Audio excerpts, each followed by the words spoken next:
तो दोस्तों आज हम लोग पढ़ेंगे भारत में अंग्रेजों का आगमन, जो कि काफ़ी अच्छा टॉपिक है। और इसके पिछले वीडियो में हम लोग डचों का भारत आगमन देख चुके थे, जो पुर्तगाली आया था वो सब देख चुके थे। देखे थे कि डच किस प्रकार से अपना फैक्ट्री स्थापित किया था। और जैसे कि एग्जाम्पल के तौर पे ले तो पटना कॉलेज या डच की फैक्ट्री हुआ करती थी। और फिर जब बाद में डच के समय में अंग्रेज भी मतलब कि बीच में एंट्री मार रहे थे, तो डच और अंग्रेज के बीच में लगभग 1759 ईस्वी में वेदरा का युद्ध हुआ था। 1759 ईस्वी में वेदरा का युद्ध हुआ था और इसमें डच पराजित हो गया। तो इस प्रकार से डच क्या हो गया, भारत से समाप्त हो गया और वो मेनली रूप से इंडोनेशिया, श्रीलंका इस सबसे मसाला का व्यापार करने लगा। तो अभी ये भी देखे थे कि जो बिहार से सबसे अधिक जो है ना वो सोरा का व्यापार करते थे अंग्रेज। तो यहाँ तक तो हम लोग देख चुके हैं। और आज हम लोग जो देखेंगे ना कि जब अंग्रेज जब आ गए ना, डच को हरा दिए, तब इस प्रकार से अब अंग्रेज यहाँ पर आ गया। तो अब समझते हैं यहाँ पर से, यहाँ पर फटाफट। तो पुर्तगाली एवं डचों के बाद भारत से व्यापार करने के लिए अंग्रेजों का आगमन हुआ। अंग्रेज आया 1600 ईस्वी में। इंग्लैंड की महारानी एलिजाबेथ प्रथम के समय ईस्ट इंडिया कंपनी की स्थापना हुई थी। तो इसको आपको याद रखना है कि किसके समय हुआ था, एलिजाबेथ प्रथम के समय में ईस्ट इंडिया कंपनी का स्थापना हुआ था। और इसका जो पूरा नाम था ना, ईस्ट इंडिया कंपनी का जो पूरा नाम था वो नाम था the governor and company of merchant of London trading into the east Indies. और शॉर्टकट में इसको ईस्ट इंडिया कंपनी कहा जाता था। ठीक है। ईस्ट इंडिया कंपनी को पूर्व देशों से व्यापार करने के लिए ब्रिटेन की महारानी द्वारा 15 वर्षों का अधिकार दिया गया था ईस्ट इंडिया कंपनी को, कि व्यापार कर सकता है। ठीक है। तो इसके लिए 15 वर्षों का क्या मिला था, इसको चार्टर मिला था। ईस्ट इंडिया कंपनी एक शेयर होल्डर कंपनी थी, यानी कि लिमिटेड कंपनी थी। इसमें 217 साझेदार थे। इस पॉइंट को भी आपको याद रखना पड़ रहा है। ठीक है, पढ़ना पड़ेगा। ईस्ट इंडिया कंपनी एक शेयर होल्डर कंपनी थी। इसमें 217 साझेदार थे और इस पॉइंट को आपको याद रखना पड़ेगा। ठीक है। ब्रिटेन के सम्राट ने भारत से व्यापार करने के लिए अनुमति मांगने के उद्देश्य से कैप्टन हॉकिंग को मुगल शासक जहांगीर के दरबार में भेजा था। जो ब्रिटेन की जो सरकार थी ना, ब्रिटेन के सम्राट, वो भारत से व्यापार करने के लिए अनुमति मांगा था। किससे? जहांगीर से। तो भेजा किसको? कैप्टन हॉकिंग को भेजा था। कैप्टन हॉकिंग जहांगीर के दरबार में 1608 ईस्वी में पहुंचा था। तो ये पूछता है कब पहुंचा था, 1608 ईस्वी में पहुंचा था। और कैप्टन हॉकिंग है ना, जहांगीर के लिए कई सारा उपहार भी लाया था। चालाक था वो लोग, जहांगीर के लिए बहुत सारा उपहार लेकर आया। जहांगीर कैप्टन हॉकिंग से प्रभावित था, लेकिन अंग्रेज़ों को व्यापार करने की अनुमति नहीं मिला। यह प्रभावित तो था, मगर अंग्रेज़ों को यहाँ पर जहांगीर क्या हुआ, व्यापार करने का अनुमति नहीं दिया। जहांगीर ने कैप्टन हॉकिंग को इंग्लिश खां की उपाधि दी थी। इसको आपको याद रखना पड़ेगा, ये पॉइंट काफ़ी अच्छा है। तो जहांगीर ने किसे इंग्लिश खां की उपाधि दी? या तो ये सवाल पूछ सकता है, या तो ये कि कैप्टन हॉकिंग को और किस नाम से जाना जाता है। 4 ऑप्शन दे देगा। उसने कैप्टन हॉकिंग को 500 का मनसबदार बनाया था। ठीक है ना, ये मनसबदार बनाया था 500 का, ये भी आपको याद रखना पड़ेगा, 500 का मनसबदार। अब आगे चलते हैं। जहांगीर के दरबार में आने वाला दूसरा ब्रिटिश राजदूत सर थॉमस रो था। सर थॉमस रो, इसे ब्रिटेन के सम्राट जेम्स प्रथम अपना राजदूत बनाकर भेजा था। किसको? Sir Thomas Roe. Sir Thomas Roe क्या था? दूसरा ब्रिटिश राजदूत था, जिसको भेजा कौन था? जेम्स प्रथम भेजा था। सर थॉमस रो 1615 ईस्वी में जहांगीर के दरबार में आया था। 1615 में आया था। सर थॉमस रो ब्रिटेन के भारत से व्यापार की अनुमति प्राप्त करने में सफल रहा, और ये सफल रहता है थॉमस रो। जहांगीर के शासनकाल में गुजरात के मुगल सूबेदार खुर्रम, जिसको हम लोग शाहजहां कहते हैं, वही शाहजहां है ना, ने सूरत में एक फैक्ट्री स्थापित करने का आदेश दे दिया। जहांगीर के शासनकाल में गुजरात के मुगल सूबेदार कौन था? खुर्रम यानी शाहजहां। ये सूरत में फैक्ट्री स्थापित करने का आदेश दे दिया। तो यहाँ तक तो हो गया। अब देखो यहाँ पर है ना, इसको याद रखना पड़ेगा। यहाँ पर जो पॉइंट लिखा हुआ है कि भारत में अंग्रेजों ने पूर्वी समुद्र तट पर, सवाल ऐसे पूछता है कि पूर्वी समुद्र तट पर, पूर्वी अगर बोल दिया ना, पूर्वी समुद्र तट पर अपनी फैक्ट्री कहाँ स्थापित किया था? पूर्वी समुद्र तट पर। तो पूर्वी समुद्र तट पर कहने मतलब जो अगर पूरब में अगर हम बात करें इस साइड में ना, तो ये ना मछलीपट्टनम, जो कि आंध्र प्रदेश में थोड़ा इधर पड़ता है, आंध्र प्रदेश या मछलीपट्टनम, यहीं पर स्थापित किया था पूरब में। मगर अगर अपना जो पहला फैक्ट्री था वो सूरत में स्थापित किया था। अंग्रेजों ने भारत में अपनी पहली फैक्ट्री कहाँ स्थापित किया था? सूरत में। तो इस प्रकार अंग्रेजों का व्यापार भारत में अब बढ़ने लगा। अंग्रेज का व्यापार अब बढ़ने लगा भारत में। अंग्रेजों ने सूरत, आगरा, अहमदाबाद आदि स्थानों पर अपनी फैक्ट्रियाँ स्थापित किया। तो आगे देखते हैं। 1639 ईस्वी में अंग्रेज़ों ने मद्रास को पट्टे पर ले लिया, लीज पर, जैसे होता है ना कोई एक टाइम में इतना पैसा दे देना है, इस प्रकार से। और यहाँ एक किला बनाया जिसका नाम फोर्ट सेंट जॉर्ज रखा। कहाँ से लिया? मद्रास को ले लिया, फोर्ट सेंट, फिर उसका जॉर्ज नाम रखा। कब? 1639 ईस्वी में। बाद में यह अंग्रेजों का प्रमुख व्यापारिक केंद्र भी बन गया। 1661 ईस्वी में इंग्लैंड का शासक चार्ल्स द्वितीय का विवाह पुर्तगाल की राजकुमारी कैथरीन ब्रिगेंजा से हुआ, जिसके कारण जो पुर्तगाली जो पहले स्थान है यहाँ पर, पुर्तगाली क्या किया कि चार्ल्स द्वितीय को बम्बई दहेज में दे दिया, है ना, इसको याद रखना पड़ेगा। लग रहा था ना बम्बई इसी का था, वो बम्बई दहेज में दे दिया। और चार्ल्स द्वितीय ने 10 पाउंड वार्षिक किराया पर बॉम्बे को ईस्ट इंडिया कंपनी को दे दिया। जो था ना ये 10 पाउंड वार्षिक किराया पर, यानी 10 पाउंड इसको देना पड़ेगा बदले में। अगर बम्बे इसको दिया ना, वो तो दहेज में मिला उसको फ्री में, मगर ये किराया पर दिया कि 10 पाउंड हमको वार्षिक किराया चाहिए। अब किसको दिया? ईस्ट इंडिया कंपनी को दिया। बॉम्बे या बम्बई पश्चिमी समुद्र तट पर अंग्रेजों का प्रमुख व्यापारिक केंद्र बन गया। 1691 ईस्वी में औरंगजेब ने 3000 वार्षिक कर के बदले अंग्रेजों को बंगाल में व्यापार करने की छूट दे दी कि आप हमको 3000 वार्षिक कर दे दो और बंगाल में व्यापार कर सकते हो। बंगाल में अंग्रेजों का मुख्य केंद्र हुगली था। 1698 ईस्वी में बंगाल के मुगल सूबेदार ने 1200 रुपये में 3 गांव की जमींदारी अंग्रेजों को दे दी। ये 3 गांव था सूतीनाता, कोलिकाता और गोविंदपुर।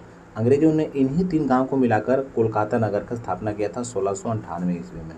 तो आपको इस पॉइंट को याद रखना पड़ेगा। 1698 ईस्वी में मुगल का सूबेदार था, 1200 रुपये में मात्र 3 गांव की जमींदारी किसको दे दिया था? अंग्रेजों को दे दिया था। वो गाँव कौन कौन था? तो सूतीनाता, कोलिकाता और गोविंदपुर। कब दिया था? 1698 ईस्वी में। और अगर हम कोलकाता नगर का स्थापत्य की बात करें, यानी संस्थापक की बात करें, तो था जॉब चरनाक। कौन था इसका स्थापत्यकार? जॉब चरनाक। ये ईस्ट इंडिया कंपनी का ये इंजीनियर या तो आर्किटेक्ट बोल सकते हैं, ये था कौन? जॉब चरनाक। कोलकाता में फोर्ट विलियम नामक किले की स्थापना की गई और फिर कोलकाता में वो कोलकाता नगर का पहले स्थापना हुआ, फिर बाद में चल करके फोर्ट विलियम नामक एक किला का भी स्थापना हुआ। इस प्रकार ईस्ट इंडिया कंपनी के 3 प्रेसिडेंसी नगर मद्रास, बम्बई और कोलकाता हो गया। अब तो कंपनी बहुत ज़्यादा पॉपुलर हो रही है, आगे बढ़ रही है बहुत तेज़ी से। 1717 ईस्वी में मुगल बादशाह फर्रुखसियर को एक घाव हो गया था। जो फर्रुखसियर है ना, इसी को ना घृणित कायर कहा जाता था, तो इसको घाव हो गया था। इसे एक ब्रिटिश डॉक्टर विलियम हैमिल्टन ने ठीक कर दिया था। कौन ठीक किया था इसको? विलियम हैमिल्टन ने ठीक कर दिया। इसी से खुश होकर के फर्रुखसियर ने अंग्रेजों को व्यापार करने की पूरे भारत में छूट दे दी। इसने अंग्रेजों से एक संधि किया। इसके शर्त इस प्रकार से था, अंग्रेज से संधि किया और छूट दे दिया पूरा कि हमको 3000 वार्षिक कर के बदले पूरे भारत में व्यापार कर सकते हैं। 3000 रुपये दे दो, पूरा भारत में कर सकते हो, व्यापार कर सकते हो।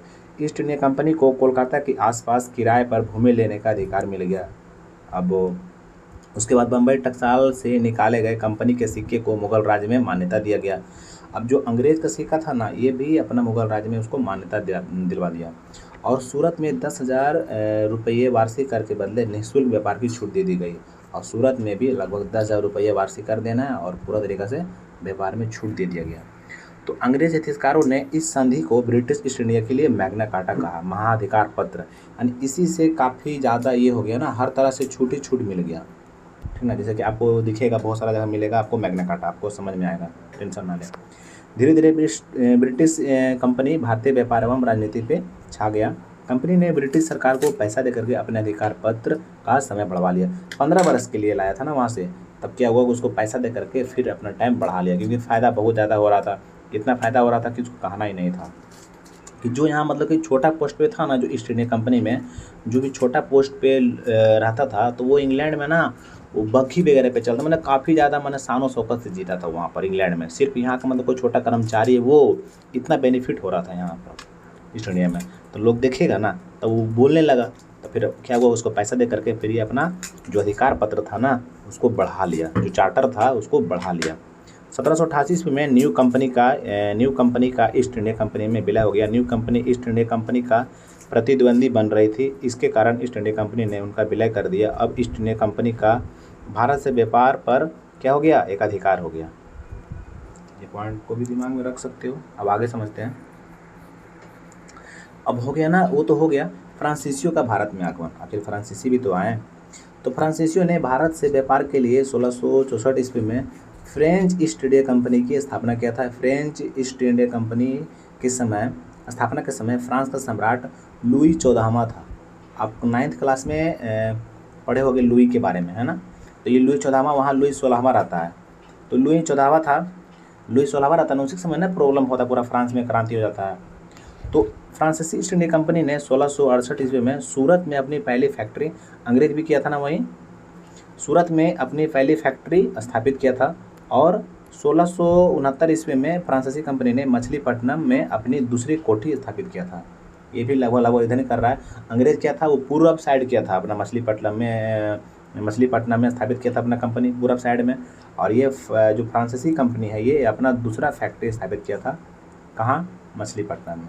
तो इस प्रकार से इस फ्रांसीसी ईस्ट इंडिया कंपनी एक सरकारी कंपनी थी। जो फ्रांसीसी थी ये सरकारी कंपनी थी। 1673 ईस्वी में फ्रांसीसियों ने पौंडीचेरी की स्थापना किया था। 1673 ईस्वी में फ्रांसीसी ही किया था पौंडीचेरी की स्थापना।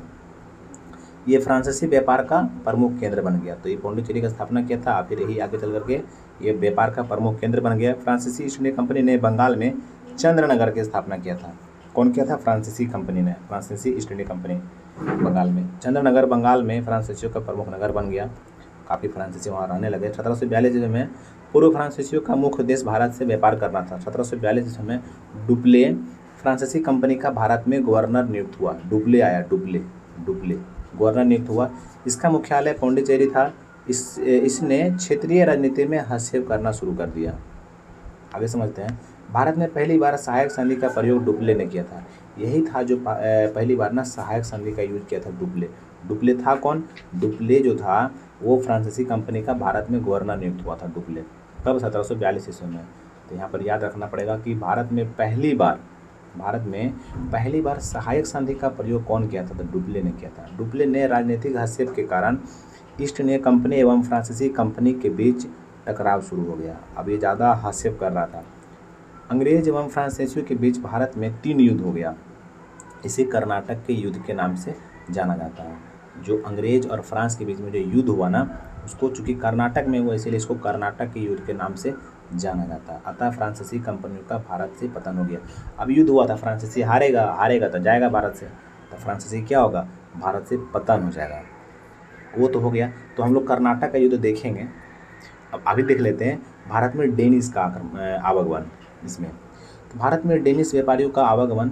डेनमार्क के लोगों को डेनिश कहा जाता था। भारत से व्यापार करने के लिए डेनिश कंपनी की स्थापना 1617 ईस्वी में हुई थी। डेनिश कंपनी भारत में 1620 ईस्वी में आई थी। डेनिश कंपनी को भारत में बहुत प्रभाव मतलब कि इसका ज़्यादा नहीं था, ये हल्का फुल्का बना पाया। बाद में यह कंपनी भारतीय व्यापार से बाहर हो गई। सबको इतना कहानी इतना नहीं है, ठीक है। तो एक छोटा सा था, बट अब यहाँ पर आ गया कि अंग्रेज एवं फ्रांसीसियों के बीच भारत में संघर्ष, आखिर किस प्रकार से संघर्ष हुआ। तो इस प्रकार से ये हमारा यहाँ तक टॉपिक खत्म हो गया। अब हम लोग आगे पढ़ेंगे अंग्रेज एवं फ्रांसीसियों के बीच भारत में जो संघर्ष हुआ, जिसको हम लोग कर्नाटक के युद्ध के नाम से जानते हैं, वो हम लोग अगले वीडियो में पढ़ेंगे। तो आज के लिए वीडियो में इतना ही। हम लोग मिलते हैं अगले वीडियो में। वीडियो देखने के लिए आपका बहुत बहुत धन्यवाद।